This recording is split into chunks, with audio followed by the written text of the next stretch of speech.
I witam wszystkich. Nie wiem, czy pamiętacie, ale jak co roku wybieram się na targi. I nie są to targi tak jak zwykle OZE, gdzie jesteśmy zaproszeni jako wystawcy z chłopakami, ale są to targi maszyn i druku CNC. Więc zobaczycie, co tam dzisiaj może coś ciekawego jest w tym roku.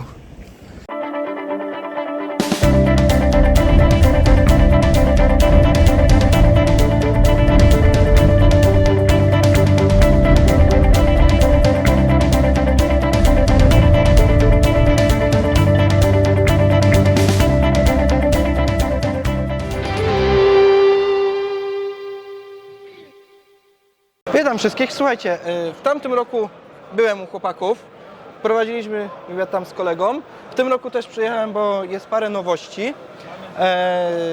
Jak wiecie, mam u siebie kilka ich drukarek, jestem z nich bardzo zadowolony i chciałbym tutaj się dowiedzieć troszeczkę więcej o tym, co się pozmieniało przez ten rok u nich. Jest ze mną, przedstaw się ładnie. Filip. Filip nam opowie troszeczkę o drukarkach marki Prusa. Tutaj o tej nowej XL z 5 już głowicami, ja mam tylko z jedną. Tutaj już macie 5. W tamtym roku była tylko jedna na targach. Była tylko jedna. Był to okres, kiedy wysyłaliśmy jak najwięcej drukarek, były po prostu problemy z dostawami części. No zgadza się, tutaj nie powiem, że nie, bo ja czekałem 1,5 roku. Co prawda miała przyjść w grudniu, a przyszła we wrześniu. No i najmocniej odbijało się to właśnie na głowicach. Tutaj jest dużo takich precyzyjnych elementów. Które... Wiem, składałem. No właśnie. Problem się rozwiązał, więc mogliśmy już przyjechać z 5. No i pokazać je w akcji. Co ona potrafi, bo to jakieś parametry, bo jakby nie patrzeć, w internecie jest bardzo dużych takich krzykliwych artykułów na temat nasza drukarka drukuje 10 000 mm na sekundę, 2 miliony mm na sekundę, tak? Ja u Was widziałem fajny artykuł podesłany właśnie na temat tego, co to jest prędkość druku tak naprawdę, że to nie jest to, że nam się powiedzmy karetkę czy tam ekstruder przesuwa z taką dużą prędkością, tylko to jest tak jakby bardziej złożony aspekt pod względem tego, ile nasza dysza jest w stanie wypluć tego filamentu, tak? Dokładnie. Wszystko rozbija się o przepływ, mianowicie no, dysza grzeje filament, on się topi. Jeśli ta dysza nie wyrobi i nie ogrzeje wystarczająco szybko filamentu, to też nie będziemy w stanie wystarczająco szybko drukować. To też nie jest takie 1 do 1, bo równie dobrze możemy założyć ogromną dyszę, ale wtedy, żeby stopić ten filament, musimy drukować bardzo powoli. Stąd na przykład rok temu ludzie myśleli, że ta XL drukuje wolno, bo miała dyszę 0,6, a automatycznie ona nie będzie osiągać takich prędkości jak z dyszą 0,4. Co więcej, pracujemy też nad dyszami wysokoprzepływowymi do XL-ki, żeby dodatkowo jeszcze przyspieszyć tę prędkość. Ale to znaczy, to będzie wtedy dostępna w każdej konfiguracji, że tylko zamieniamy inną dyszę i będzie można szybciej drukować jeszcze? Dokładnie szczegółów niestety nie... Dzień dobry. Dokładnie szczegółów niestety jeszcze nie określę, ale po prostu pracujemy nad tym, żeby można było drukować jeszcze No bo ja szybciej. wiem, jak tutaj wstawię Wam jakieś przebitki, żebyśmy wiedzieli, o czym mówimy, bo nie każdy jest tak zafascynowany drukiem 3D jak ja. Natomiast często są takie dysze, że powiedzmy mamy taką ogromną dyszę z kilkoma podajnikami filamentu, bądź ogólnie dużo większą dyszę, przez to, żeby ona więcej ciepła magazynowała i ten filament był wcześniej jeszcze ogrzewany, żeby można było uzyskać ten przepływ duży. Tak. Bo to, czy mamy, powiedzmy, drukarka, chodzi generalnie o to, że drukarka z dyszą 1/10 mm, czyli taki grubość włosa, troszeczkę więcej. No jak ktoś ma czarne, grube włosy, to coś takiego. To może bardzo szybko drukarka drukować ze względu na to, że ma do podania bardzo mało filamentu. Natomiast jeśli założymy dyszę, powiedzmy, 10-krotnie większą, to ona będzie już dużo wolniej drukowała, bo potrzebuje rozgrzać ten filament i nas ogranicza prędkość rozgrzewania filamentu, a nie prędkość ruchu drukarki. Dokładnie, tam jest na swój sposób nawet więcej problemów. Przykładowo są dysze prawie 2 mm. To są już specjalne dysze, gdzie są takie kanaliki w środku. I drukując na nich zbyt szybko wręcz wychładza się ją po prostu, bo tak szybko ten filament tam musi w niej zasuwać. Tutaj staramy się osiągnąć jakiś kompromis, szczególnie, że zaktualizowaliśmy jeszcze wszystkie drukarki o input shapera. Tak, to robi robotę. Fajna technologia, pozwala bardzo przyspieszyć i zredukować wizualne artefakty na bokach wydruku. Przede wszystkim pozbywamy się największej bolączki drukarek typu MK3, czyli zmieniania ruchów. tam ze względu na dużą masę tego ekstrudera i brak mocy obliczeniowej, on nie mógł tak szybko zmieniać tych kierunków. Tutaj dzięki Input Shaperowi to jest dosłownie chwila. No ona potrafi naprawdę czasami tak, że... Mamy moc obliczeniową, mamy lżejszy ekstruder, tak zwany Nextruder, no i to po prostu widać.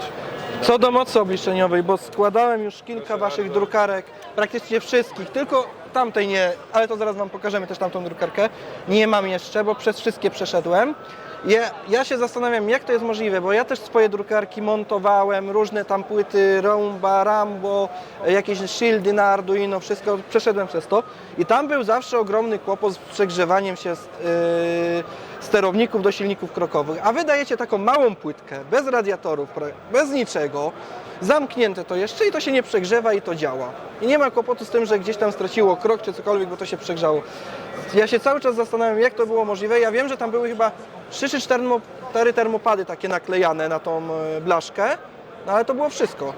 To jest nadal dla mnie taka trochę tajemnica. No, staramy się kombinować wszystko, żeby to działało najlepiej pasywnie.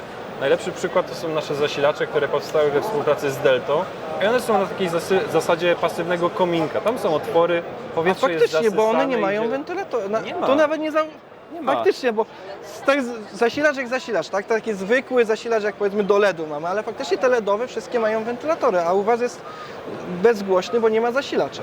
Tak, i to jest kolejny punkt jakby, który nie, że tak powiem, nie zawiedzie nas. No nie ma wentylatora, mniej skomplikowane. A nie robiliście jakieś testy, czy to się na pewno nie przegrzewa? Znaczy, jeśli chodzi o zasilacze i elektronikę, sama płyta może być na przykład w obudowie, będzie w miarę ok. Jeśli chodzi o XL i obudowy, to ta cała elektronika jest z tyłu. Wiem, montowałem. I jej raczej nie powinno się obudować.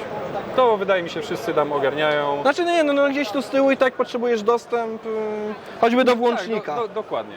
Tak samo jeśli chodzi o zasilacze, no tutaj w XL one są już z tyłu, a na przykład w MK4 wkładając do obudowy drukarkę, należy ten zasilacz po prostu Tak, bo przenieść na tą zewnątrz. obudowę, co macie taką Tak. ekstra. Mamy tam taki kabel po prostu taki na szybko, można wpiąć, przepiąć. Zasilacz jest... Ja widziałem, że te wasze drukarki bodajże można stokować. Że jedną na drugiej stawiacie To w tych obudowach. obudowy, ale o ile mnie pamięć nie myli, jeszcze nie mamy tego w pełni certyfikatu. Bo gdzieś tam widziałem na jakichś filmikach i widziałem też, nie wiem czy u was, czy w jakiejś innej firmie, jak było całe stanowisko do drukowania z automatycznym zmienianiem, wszystkim To tym. już jest trochę co innego, to jest Prusa Pro AFS, to jest automatyczny po prostu system do zarządzania farmą. To wam też produkcji. pokażę filmik, bo to też bajerancko wyglądało. Te wszystkie takie nowinki, że możecie puścić sobie wydruki i powiedzmy przez tydzień niemal do drukarki nie podchodzić, bo samo się wszystko dzieje. Tak. O ile tylko filament wystarczy, to jest coś niesamowitego. Mamy teraz tak, mamy tą piąteczkę. Na ostatnich targach mieliśmy tylko z jednym ekstruderem, czyli działała mniej więcej tak jak tutaj. Ten ekstruder troszeczkę inaczej wygląda, jeśli jest pojedynczy, bo ma inne mocowania z tego co kojarzę. Jest delikatnie inny. Tutaj no, konstrukcja jest taka ze względu na to, że ten ekstruder musi tutaj zadokować i automatycznie się zmieniać. Jest po prostu taka karetka, która chwyta każdy ekstruder. I słuchajcie, tutaj mamy coś takiego. Drukowane są, to jest chyba komórka z tego co pamiętam z biologii. Tak, najprawdopodobniej mitochondrium jakieś, nie pamiętam dokładnie. I słuchajcie, dla szkolnictwa, nawet dla dzieci, co prawda Mam nadzieję, nasz że moja pani od biologii nieszczęsny tego nie ogląda. były minister edukacji chciał prowadzić drukarki 3 do szkół, chociaż podejrzewam, że nie wiem czy weszły, czy nie weszły, na pewno to nie był dobry pomysł z tej serii, w tym wydaniu, co on chciał prowadzić. Natomiast na pewno jestem za tym, żeby dzieciakom takie elementy drukować, bo nie wiem, czy się orientujecie, ale wszelkie materiały naukowe dla szkół to jest cena, takie coś powiedzmy by kosztowało, nie wiem, 5 zł wydruk. Natomiast oni będą za to brali 300-400, tak? Ja wiem, że tam kosztuje wtryski, wszystko, natomiast ceny dla edukacji są porażające. No, jest to bardzo fajne do materiałów dydaktycznych. Kontaktuje się z nami wielu nauczycieli, którzy korzystają zarówno z podstawowych wersji, nawet jednogłowicowych i tworzą podobne rzeczy. Po prostu zajmuje im to więcej czasu na przykład, albo korzystają z jakichś nakładek do druku wielokolorowego. Tutaj jest to o wiele bardziej bezobsługowe. O druku wielokolorowym jeszcze sobie powiemy, bo ta drukarka tak jakby przez to, że ma te 5 głowic, może drukować automatycznie tymi 5 kolorami i to nawet niedużo filamentu zużywa na czyszczenie. Dokładnie, bo to nawet nie jest czyszczenie, to jest po prostu wyrównywanie ciśnienia w dyszy. Aha. Czyli jak jest tam, że się rozpuszcza... A właśnie, one są grzane cały czas, tak? Są grzane do pewnej temperatury, zazwyczaj jest to około 170 stopni. Mają taki tryb standby. Aha, czyli tak, wszystkie powiedzmy trzymają 170 stopni i powiedzmy wiemy, że ta dysza będzie teraz zakładana, to ona się troszeczkę wcześniej podgrzewa, czy dopiero teraz się podgrzewa? Wszystko zależy od tego, kiedy jest zmiana i automatycznie, w zależności od tego, ile jest czasu do zmiany, ona się o tyle wcześniej będzie już nagrzewać. Aha, czyli to jest wszystko przewidziane programowo, Tak, żeby jak najkrócej to trwało, bo właśnie mówię 170 stopni, powiedzmy temperatura druku około 220, no to potrzebujemy tam jakieś 10-20 sekund, żeby to się dogrzało, tak, wcześniej, no to by wydłużało druk dosyć sporo. Bardzo, a tutaj te zmiany są praktycznie natychmiastowe, są naprawdę ekspresowe. Tutaj jeszcze co do tego szkolnictwa, to powiem, że u mnie studenci to jakby mają dosyć duży szok, bo na studiach jest bardzo dużo teorii. Ja natomiast prowadzę laboratoria, projekty, gdzie się okazuje, że jak na takim projekcie przychodzą studenci i dostają coś realnie do zaprojektowania rzeczywistego i to ma się nie tylko w komputerze poskładać, ale rzeczywiście na wydruku 3D, to oni jeden projekt potrafią 6 razy drukować, bo gdzieś tam coś im nie wyszło, ale stwierdzam, że pomimo to, że w jakiś tam sposób marnują ten filament, to się bardzo dużo przy tym uczą. Bo mają, później wydrukują coś, dotykają to fizycznie i okazuje się, że to nie spełnia ich wymagań, bo gdzieś coś źle zaprojektowali. Tak. Natomiast komputer w tym momencie, może nie jak kartka przyjmie wszystko, bo on sprawdza jakieś błędy, ale nie ma tego odzwierciedlenia realnego, że możemy to dotknąć i zobaczyć, jak to faktycznie działa. No tutaj wspomniał Pan po prostu o pięknie druku 3D, czyli możliwościach iteracji. No, zamawiając na przykład coś takiego, nie wiem, gotowego, czy nie wiem, a nóż z metalu, no nie ma miejsca na pomyłki. Tutaj możemy po prostu powtórzyć, coś zmienić, powtórzyć jeszcze raz szybko i mieć gotowe. Ja tutaj mam do czynienia też powiedzmy z drukiem dla firm, gdzie powiedzmy wtrysk takiego czegoś, to forma wtryskowa by kosztowała powiedzmy jakieś 150 000. No to jeśli firma chce zrobić prototyp, no to lepiej jest jej wydrukować to na 3D niż faktycznie dawać to na wtryskarkę i później poprawiać. I mam jedną firmę, która w ciągu roku 4 razy zmieniła już swój kształt opakowania, więc za każdym razem musieli formę tworzyć, natomiast za tego, że mamy, to robią na drukarce 3D i moje przeroby im wystarczają, czasowe, to oni sobie to drukują na 3D, bo za każdym razem jak wprowadzają poprawki, to mogą to od razu wprowadzić w produkt finalny, a nie muszą czekać na całą resztą. Zresztą chyba u Was jest podobnie w firmie, bo jak u Was zwiedzałem, to też co kawałek, jak robicie jakiś update jakiegoś elementu, to on jest od razu dostępny na stronie, jeśli jest przetestowany i może ktoś sobie to wydrukować. Dokładnie, dlatego na przykład większość części nie jest robionych z wtrysku, tak jak wiele osób w internecie bardzo głośno sugeruje, żeby było taniej, szybciej.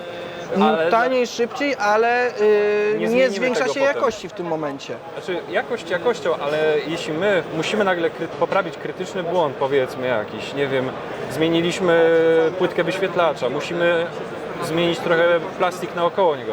Nie zrobimy tego tak łatwo z wtryskiem, tak, no to... a model szybko poprawimy, wydrukujemy. Przetestujecie, czy jest dobry i od razu może iść do klienta. Sam go wydrukuje w domu przede wszystkim. Tak, bo to jest fajne, że czasami jak coś popsujemy, to na stronie u Was jest dostępne wszystkie części zamienne. Oczywiście upuści Pan drukarkę, pęknie ramka od wyświetlacza, 2 godziny i gotowe. Ale nie rzucamy drukarkami. Nie rzucamy, ale słyszałem, że takie rzeczy się zdarzają. Aha, nie, to u mnie jeszcze takie historie nie. Nie polecam. Ja tutaj pokażę Wam jeszcze przebitki z tego, jak to fajnie drukuje i jak zmienia te dysze, bo to jest naprawdę coś fajnego. Co jest jeszcze dużą zaletą takiego, że ten filament, bo miałem wcześniej dostęp do MMU 2.0 to było, czyli to było do MK3. Powiem szczerze, średnio byłem z tego zadowolony. Pochodziło u mnie przez miesiąc, ale natomiast trzeba było niestety tego pilnować. To nie było tak, że zostawiało się i to nie potrafiło się zaciąć, gdzieś tam coś źle odczytać filamentu. Natomiast tu jeśli macie 5 załadowanych kolorów, to tutaj nie ma kłopotu, że Wam się coś zatnie. Czyli przy wyciąganiu, przy wpuszczaniu ten filament nie musi się dysza czyścić. Nie ma kłopotu, że się gdzieś zatnie ten filament. Zgadza się? Zgadza się z takim drobnym wyłączeniem, że jakość filamentu oczywiście tutaj gra jak zwykle, rolę. Jeśli kupimy filament najtańszy, który będzie gruby i się po prostu zatka w rurce, wiadomo, ale unikamy tych ruchomych części, które zmieniają, wyciągają, wkładają filament. Ten filament jest non-stop załadowany i po prostu jest gotowy do druku. Czyli tu nie ma kłopotu, że powiedzmy w międzyczasie Wam coś tam, któryś filament się nie przeładował, drukarka drukuje w powietrzu, bo nie wykryła tego, że Dokładnie. tylko ona ma cały czas filament na czujnikach i na wszystkim, więc tak, tu są czujniczki, więc tutaj jest jak najbardziej z tym wszystko w porządku. Na pewno będą filmiki z tego, jak to tutaj drukuje takie komórki, bo tu drukuje tych komórek sporo. Stół roboczy to jest spory i powiem Wam, że tak jak u mnie robiłem testy, bo tam na początku jak kupujecie tą drukarkę, poskładacie, to jest pierwszy plik taki do wydrukowania takiego krzyżyka z tym jak Na to cały się... stół. Tak. I ja normalnie pokazuję ten krzyżyk studentom, że to faktycznie da się wydrukować idealnie tą pierwszą warstwę. Da się. Jest to już faktycznie możliwe dzięki tensometrowi. Nie ma już żadnej zabawy praktycznie. Można, ale nie trzeba. Zmienianie odległości dyszy od stołu. Ta opcja wciąż jest, jeśli ktoś nie jest szczęśliwy z jakiegoś powodu. Jest?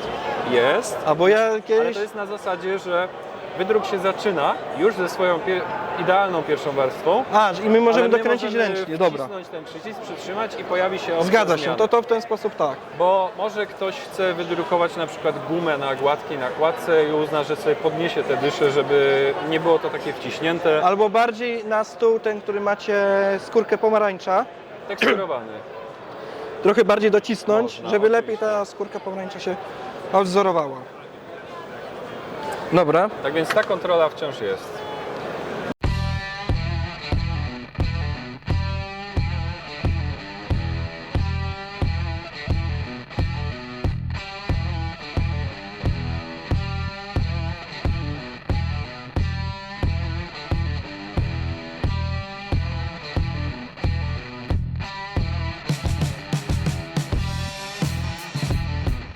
Pamiętam. O, jakie ładne torby. Żonie wezmę, ona lubi te szmaciane. Ja nie wiem po co to komu, ale